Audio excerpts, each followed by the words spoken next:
కార్మికుల సంక్షేమానికి కూటమి ప్రభుత్వం ప్రాధాన్యత ఇస్తుందని మంత్రి వాసంశెట్టి సుభాష్ అన్నారు. రాష్ట్ర పరిధిలో 15 చోట్ల లేబర్ అడ్డాలు నిర్మించి కార్మికులకు మేలు చేస్తామని తెలిపారు.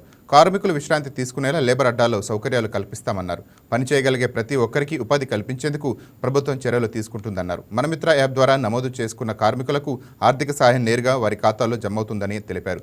మంత్రి సుభాష్తో మా correspondent Harika face to face.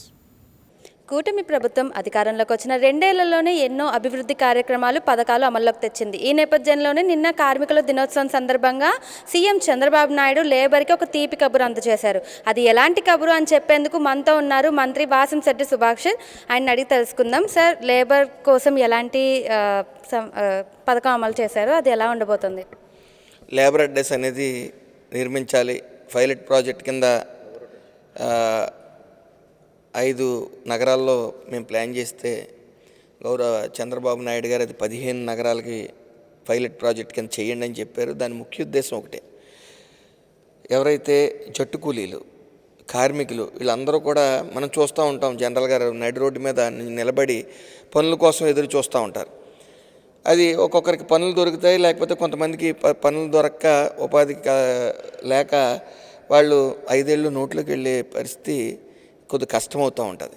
So వాటిని అధిగమించాలి అనే ముఖ్య ఉద్దేశంతో ఈ లేబర్ అడ్డాస్ అనేది గౌరవ ముఖ్యమంత్రి నారా చంద్రబాబు నాయుడు గారి ఆదేశాల మేరకు ఆ పైలట్ ప్రాజెక్టుల కింద పెట్టడం జరిగింది. దాంట్లో ముఖ్యంగా విశ్రాంతి తీసుకుంటానికి గదులు ఉన్నాయి, అదేవిధంగా వాళ్ళు వాష్రూమ్స్ వాడుకునే అవకాశం ఉంది. అలాగే వాళ్ళ స్కిల్ ఇవ్వటం, అంటే చంద్రబాబు నాయుడు గారు చెప్తూ ఉంటారు, మనకు కావాల్సిన హార్డ్ వర్క్ కాదు, స్మార్ట్ వర్క్ అని చెప్పి. సో ఆ స్మార్ట్ వర్క్ చేయాలంటే కొత్తగా వస్తున్న పరికరాల మీద వాళ్ళకి అవగాహన ఉండాలి. సో అవగాహన ఇస్తూ వాళ్ళకి అట్ ద సేమ్ టైం యాజమాన్యం చుట్టుపక్కల ఎక్కడైతే కన్స్ట్రక్షన్స్ జరుగుతున్నాయో, ఎక్కడైతే అభివృద్ధి పనులు జరుగుతున్నాయో, ఎక్కడైతే ఇళ్ళు నిర్మాణాలు జరుగుతున్నాయో అన్నీ గుర్తించి ఆఫీస్లో ఆ డేటా వీళ్ళకి చెప్పి ఎక్కడైతే పని ఉందో ఒక పనికి ఉపాధి కల్పించే ప్రక్రియ అది మహోన్నత కార్యక్రమం. అది ప్రతి కాన్స్టిట్యున్సీలో కూడా ఎదరెదర మనం పెడదామని చెప్పి కూడా నారా చంద్రబాబు నాయుడు గారు మాట ఇవ్వడం జరిగింది. సో పని లేదు అంటే మీరు గమనించాలి, అందరూ కూడా లక్షల కోట్ల పెట్టుబడులు వస్తున్నాయి, 20 లక్షల ఉద్యోగాలు ఇవ్వడానికి సర్వం సిద్ధమైందని చెప్పుకుంటా ఉన్నారు. అది ఒక ఎత్తు అయితే, ఈ అభివృద్ధి పనుల వల్ల ఈ పోలవరం ప్రాజెక్ట్ కానీ, అమరావతి పనులు కానీ, అభివృద్ధి పనులు కానీ, అలాగే వస్తున్న పెట్టుబడులు కన్స్ట్రక్షన్స్ కానీ, ఇవన్నీ కూడా 20 లక్షలు దాటి ఉద్యోగ అవకాశాలు, ఆల్రెడీ ఉపాధి అవకాశాలు కల్పించడం జరిగింది. భవన నిర్మాణ కార్మికులు కానీ, ఆ రోడ్లు వేసేవారు కానీ, వీళ్ళందరూ అన్ఆర్గనైజ్డ్ వర్కర్స్ కానీ అందరూ, వీళ్ళందరికీ ఉపాధి కల్పించాలంటే 20 లక్షల మంది మనం పని చూపించడమే కాకుండా ఇంకో 20 లక్షల మంది ఇతర రాష్ట్రాల నుంచి కూడా వచ్చే పరిస్థితి ఈవేళ కలిగించారు. అంటే గౌరవ ముఖ్యమంత్రి వారి నారా చంద్రబాబు నాయుడు గారు, లోకేష్ గారు, అలాగే పవన్ కళ్యాణ్ గారు కృషి వల్ల అని మనం సగౌరవంగా చెప్పుకోవచ్చు. సార్, ఇప్పుడు చంద్రబాబు నాయుడు గారు ఒక లేబర్ మీ శాఖ కిందకే వస్తారు. ఆయన అభిమానులు మీ మీద కేసు పెట్టే అవకాశం ఉందంటున్నారు కదా, దాని గురించి చెప్పండి. ఖచ్చితంగా, ఎందుకంటే నారా చంద్రబాబు నాయుడు గారు మీ అందరికీ తెలుసు, రాష్ట్ర ప్రధాన కార్మికుడు అయిన నిరంతర శ్రామికుడు. అయితే ఇక్కడ జనరల్గా 60 ఇయర్స్ దాటి భవన నిర్మాణ కార్మికులు కానీ, ఇతర కార్మికులు కానీ వాళ్ళని ఈ పథకాలు వాళ్ళకి పెన్షన్స్ అవి వస్తాయి కాబట్టి వాళ్ళని పనికి అర్హత ఉండదని చెప్పి పక్కన పెడతా ఉంటారు. కనీసం కార్మికుడు పని చేయాలంటే 12 గంటల మించి పని చేయడానికి ఉండదు, ఓటీలతోని మధ్యలో రెస్ట్ టైంతో ఇవన్నీ కూడా. అయితే మరి చంద్రబాబు నాయుడు గారి విషయానికి వస్తే 18 గంటల పాటు పనిచేస్తూ ఉన్నారు. మరి ఒక కార్మికుడు 2 గంటలు పని చేయటం అంటే అది ఇబ్బంది. ప్రజలందరూ కూడా గమనిస్తూ ఉన్నారు. ఈ 75 సంవత్సరాల వయసులో పని చేయించుకోండి మా నాయకుడి చేత, కానీ మీరు కార్మిక శాఖ మంత్రిగా పని చేయించుకోండి, కానీ వెట్టి చాకరీ చేయిస్తున్నారు అని కేసు పెట్టే పరిస్థితి ఉంది. ఏదేమైనప్పటికీ ఈరోజు ఆయన కష్టం కనపడతా ఉంది. కార్మికుల జీవితాల్లో వెలుగు చూపించారు ఆయన. అసలు కార్మికుల కష్టాలు తెలియాలి కదా, కార్మికులకి ఏమైనా చేయాలంటే.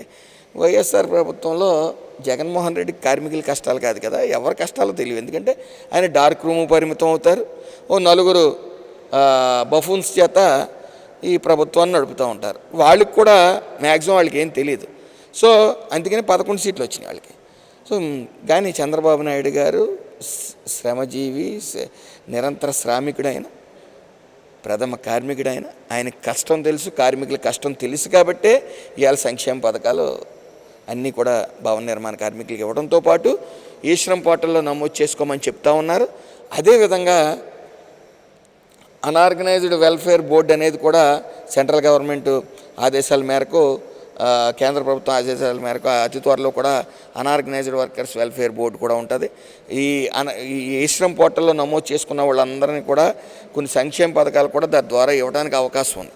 సో అనేక సంస్కరణలు జరుగుతూ ఉన్నాయి, పనులు అందరికీ దొరుకుతూ ఉన్నాయి, గుండెల మీద చేతులు వేసుకుని పడుకునే పరిస్థితి. అదేవిధంగా వీళ్ళందరికీ కూడా స్కిల్ ఇవ్వమని చెప్పి కూడా గౌరవ ముఖ్యమంత్రి నారా చంద్రబాబు నాయుడు గారు చెప్పడం, 25,000 మందికి స్కిల్ డెవలప్మెంట్ ప్రోగ్రామ్స్ ఈ కార్మికులకి పెట్టాం. వాళ్ళకి సర్టిఫికేషన్ ఇస్తాం. ఆ సర్టిఫికేషన్ ద్వారా బయటికి వెళ్ళి పని చేసుకునే పరిస్థితి, ఇతర రాష్ట్రాలకి అది ఇతర దేశానికి వెళ్ళి, సో వాళ్ళకి జీతాలు ఎక్కువ ఉంటాయి అక్కడ. సో వాళ్ళకి అక్కడ పని దొరుకుతుంది, జీతాలు ఎక్కువ ఉంటాయి. సర్టిఫికేషన్తో పాటు స్కిల్ చేయమని చెప్పి, స్కిల్తో పాటు సర్టిఫికేషన్ ఇవ్వమని చెప్పి చెప్పడం జరిగింది. అలాగే వాళ్ళు కుటుంబీకులకు కూడా 60,000 మందికి కూడా స్కిల్ ఇవ్వడం జరుగుతూ ఉంది. సో సుమారు 60,000-70,000 మంది, 1,00,000 మందికి స్కిల్ డెవలప్మెంట్ ప్రోగ్రామ్స్ జరుగుతున్నాయి. వాళ్ళు సర్టిఫికేషన్ ఇస్తాం, అట్ ద సేమ్ టైం ఉద్యోగ అవకాశాలు కల్పిస్తాం. సార్, గూగుల్ అనేది భారీ పెట్టుబడితో తీసుకొచ్చారు. అలాగే సత్యసాయి జిల్లాలో కూడా మరో భారీ పెట్టుబడితో ఏరోస్పేస్ తీసుకురాబోతున్నారు. దీని తర్వాత ఎలా ఉండబోతుంది ఉద్యోగ అవకాశాలు కానీ డెవలప్మెంట్ కానీ? ఏదైతే చంద్రబాబు నాయుడు గారు ఆ రోజున 20 లక్షల ఉద్యోగాలు ఇస్తామని చెప్పడం జరిగింది. 20 లక్షల ఉద్యోగాలు ఇస్తామన్నప్పటికీ చాలామంది ఇది సాధ్యమేనా, ఇది ఎక్కడ అవుతుందని చెప్పి ప్రశ్నించిన వారే ఈ రోజున క్రెడిట్ చోరీ. ఈ క్రెడిట్ చోరీ విషయంలో జగన్ జెట్ ఫాస్ట్గా ఉన్నారు. అంటే 5G అంటారో 6G అంటారో తెలియదు కానీ పరిగెడతానే ఉన్నాడు. ఏదో క్రెడిట్ ఏదంటే నేనే చేశాను అరసార్ మీటర్లు మా వల్ల వచ్చేసింది అంటున్నాడు ఆయన.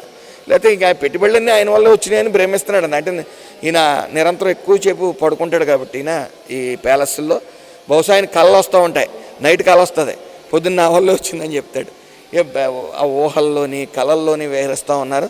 ఆయనకి ప్యాలెస్లు ముఖ్యం. ఆయనకి ఇలాగ డప్పు కొట్టి వాళ్ళు చిడతల బ్యాచ్ అంటే ఇష్టం. వాళ్ళ చేత చిడతలు ఎక్కడికైనా వెళ్తుంటే చూస్తూ ఉన్నాం. సీఎం అంటున్నారు, ఇంకా పిచ్చి లేని భ్రమలో ఉన్నారు.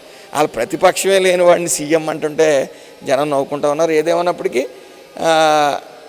వాళ్ళ గురించి ఆలోచించడం కన్నా రాష్ట్రం సువర్ణాంధ్ర రాష్ట్రంగా తీర్చిదిద్దుకుంటుంది అనడానికి ఇది ఈ 22 నెలల పాలన నిదర్శనం. Thank you. సో కూటమి ప్రభుత్వం అధికారంలోకి వచ్చిన 2 ఏళ్లలోనే ఎన్నో అభివృద్ధి కార్యక్రమాలు, అలాగే భారీ పెట్టుబడులతో గూగుల్ సంస్థ, అలాగే సత్యసాయి జిల్లాలో కూడా మరో భారీ పెట్టుబడితో ఒక ప్రాజెక్ట్ అయితే తీసుకురాబోతున్నారు. ఉద్యోగ అవకాశాలు కల్పించేందుకు, అలాగే రాష్ట్రం ముందడుగు వేసేందుకు అయితే కూటమి ప్రభుత్వం అడుగు వేస్తుంది. అలాగే లేబర్కి కూడా సంక్షేమ పథకాలు అందిస్తూ వాళ్ళకు కూడా స్మార్ట్ వర్క్ చేసే విధంగా ట్రైనింగ్ కూడా ఇచ్చే విధంగా అయితే అడుగులు వేస్తుంది. స్కిల్ డెవలప్మెంట్ పేరుతో వాళ్ళకి ఒక సర్టిఫికెట్, అలాగే ఇతర రాష్ట్రాలకు కూడా వెళ్ళి అక్కడ జీవనం సాగించే విధంగా, అక్కడ మంచి ఉద్యోగాలు పొందే విధంగా కూడా కూటమి ప్రభుత్వం ట్రైనింగ్ ఇస్తుందని చెప్తున్నారు. అలాగే పగటి కలలు మాని దేశం కోసం ఇప్పుడన్నా మారమని చెప్తున్నారు. అలాగే ప్రతిపక్షాలు ఎన్ని విమర్శలు చేసినా ప్రజలు చూస్తూనే ఉంటారని, ఎలాంటివి నమ్మేది లేదని కూడా చెప్తున్నారు. వీడియో జర్నలిస్ట్ పవన్తో హారిక, YK న్యూస్, విజయవాడ.